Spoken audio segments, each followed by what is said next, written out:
Praise the Lord. इस video में हम बात करेंगे मत्ती अध्याय 16 का 18 के बारे में और इस वचन को अच्छे से समझेंगे। पढ़ते हैं मत्ती अध्याय 16 से 18।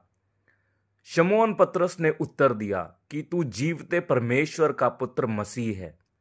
यीशु ने उसको उत्तर दिया कि हे शमौन योना के पुत्र, तू धन्य है, क्योंकि मांस और लहू ने नहीं परंतु मेरे पिता ने जो स्वर्ग में है यह बात तुझ पर प्रकट की है।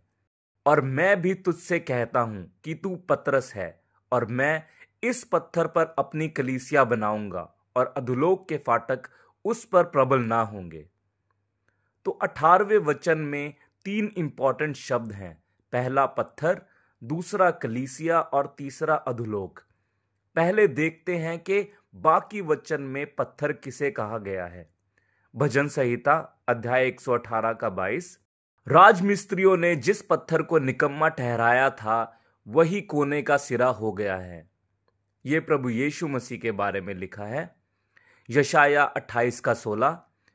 इसलिए प्रभु यहोवा यूं कहता है, देखो मैंने सिय्योन में नेव का पत्थर रखा है, एक परखा हुआ पत्थर, कोने का अनमोल और अति दृढ़ नेव के योग्य पत्थर, और जो कोई विश्वास रखे वह उतावली ना करेगा। ये भी प्रभु यीशु मसीह ही हैं। इफिसियों अध्याय 2 का 20। और प्रेरितों और भविष्यद्वक्ताओं की नेव पर, जिसके कोने का पत्थर मसीह यीशु आप ही है, बनाए गए हो। यहां तो साफ ही लिखा है कि प्रभु यीशु मसीह ही वह पत्थर हैं। पढ़ते हैं कि पतरस किसे पत्थर कहते हैं। पहला पतरस अध्याय 2 7 से 8। सो जो तुम्हारे लिए जो विश्वास करते हो वह तो बहुमूल्य है, पर जो विश्वास नहीं करते उनके लिए जिस पत्थर को राजमिस्त्रियों ने निकम्मा ठहराया था वही कोने का सिरा हो गया, और ठेस लगने का पत्थर और ठोकर खाने की चट्टान हो गया है, क्योंकि वे तो वचन को ना मानकर ठोकर खाते हैं, और इसी के लिए वह ठहराए भी गए थे। तो इस वचन में पतरस प्रभु यीशु मसीह को पत्थर और चट्टान कहते हैं।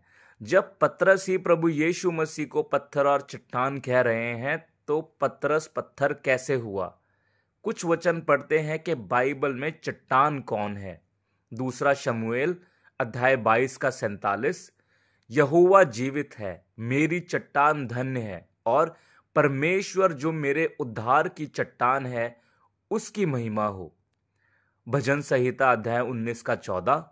मेरे मुंह के वचन और मेरे हृदय का ध्यान तेरे सम्मुख ग्रहण योग्य हो, हे यहोवा परमेश्वर, मेरी चट्टान और मेरे उद्धार करने वाले। यशाया 44 का 8। मत डरो और ना भयमान हो, क्या मैंने प्राचीन से ही ये बातें तुम्हें नहीं सुनाई और तुम पर प्रकट नहीं की। तुम मेरे साक्षी हो। क्या मुझे छोड़ कोई और परमेश्वर है? नहीं, मुझे छोड़ कोई चट्टान नहीं, मैं किसी और को नहीं जानता। पहला कुरिन्थियों अध्याय 10 का 4। और सब ने एक ही आत्मिक जल पिया, क्योंकि वह उस आत्मिक चट्टान से पीते थे जो उनके साथ साथ चलती थी, वह चट्टान मसीह था। तो अब तक इतना बिल्कुल साफ है कि प्रभु यीशु मसीह ही पत्थर और चट्टान है, दूसरा कोई नहीं। अब आगे प्रभु कहते हैं कि मैं अपनी कलीसिया बनाऊंगा। कलीसिया को इंग्लिश में चर्च कहते हैं, और बहुत से लोग मानते हैं कि चर्च एक बिल्डिंग या जगह है जहां हम हर संडे जाते हैं, जबकि बाइबल के अकॉर्डिंग हम मसीह लोग चर्च हैं और हम कलीसिया हैं, कोई बिल्डिंग या जगह नहीं। क्योंकि प्रेरितों के काम अध्याय 17 का 24 में लिखा है, जिस परमेश्वर ने पृथ्वी और उसकी सब वस्तुओं को बनाया वह स्वर्ग और पृथ्वी का स्वामी होकर हाथ के बनाए हुए मंदिरों में नहीं रहता। अब यह सवाल उठता है कि प्रभु हाथ से बनाई हुई बिल्डिंग्स में नहीं रहते तो कहां रहते हैं। पढ़ते हैं पहला कुरिन्थियों अध्याय 3 16 और 17। क्या तुम नहीं जानते कि तुम परमेश्वर के मंदिर हो और परमेश्वर का आत्मा तुम में वास करता है? यदि कोई परमेश्वर के मंदिर को नाश करेगा तो परमेश्वर उसे नाश करेगा, क्योंकि परमेश्वर का मंदिर पवित्र है और वह तुम हो। हम प्रभु के मंदिर हैं, कोई जगह या कोई बिल्डिंग नहीं जहां हम हर संडे जाते हैं। अब मत्ती 16:16 दोबारा पढ़ते हैं। शमौन पतरस ने उत्तर दिया कि तू जीवित परमेश्वर का पुत्र मसीह है। पतरस ने प्रभु यीशु मसीह को कहा कि आप जीवित परमेश्वर के पुत्र मसीह हो, और यही तो हमारा विश्वास भी है कि प्रभु यीशु मसीह सर्वशक्तिमान ईश्वर स्वर्ग पिता जी के इकलौते बेटे हैं और हमारे प्रभु हैं। जब प्रभु यीशु मसीह ने कहा कि मैं इस पत्थर पर अपनी कलीसिया बनाऊंगा, तो वह खुद की बात कर रहे थे, क्योंकि प्रभु यीशु मसीह ही कलीसिया की नींव है। प्रभु यीशु मसीह ही वह पत्थर और चट्टान है जिसके बारे में प्रभु मत्ती अध्याय का 24 और 25 में बता रहे थे। इसलिए जो कोई मेरी ये बातें सुनकर उन्हें मानता है, वह उस बुद्धिमान मनुष्य की नाई ठहरेगा जिसने अपना घर चट्टान पर बनाया, और मेघ बरसा और बाढ़ें आई और आंधियां चली, और उस घर पर टक्करें लगी परंतु नहीं गिरा, क्योंकि उसकी नींव चट्टान पर डाली गई थी। अब लास्ट पॉइंट था, अधोलोक के फाटक उस पर प्रबल ना होंगे, क्योंकि जो प्रभु यीशु मसीह में विश्वास करते हैं वह नरक नहीं बल्कि अनंत जीवन पाएंगे।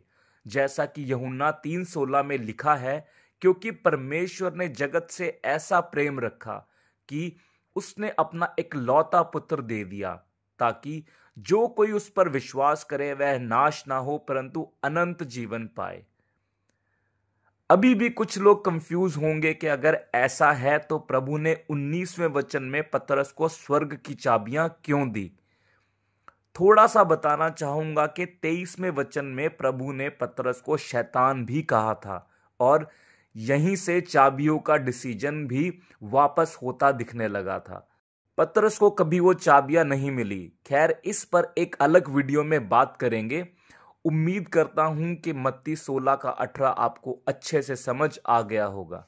आज का वीडियो यहीं तक था। अगर आप इंग्लिश में सुनना या इंग्लिश में पढ़ना पसंद करते हैं तो आप YouTube पर सर्च कर सकते हैं रॉबर्ट ब्रेकर। यह एक इवेंजलिस्ट हैं जो इंग्लिश में ही टीच करते हैं और डेफिनेटली आपको बाइबल की बहुत ज़्यादा अच्छी नॉलेज दे सकते हैं।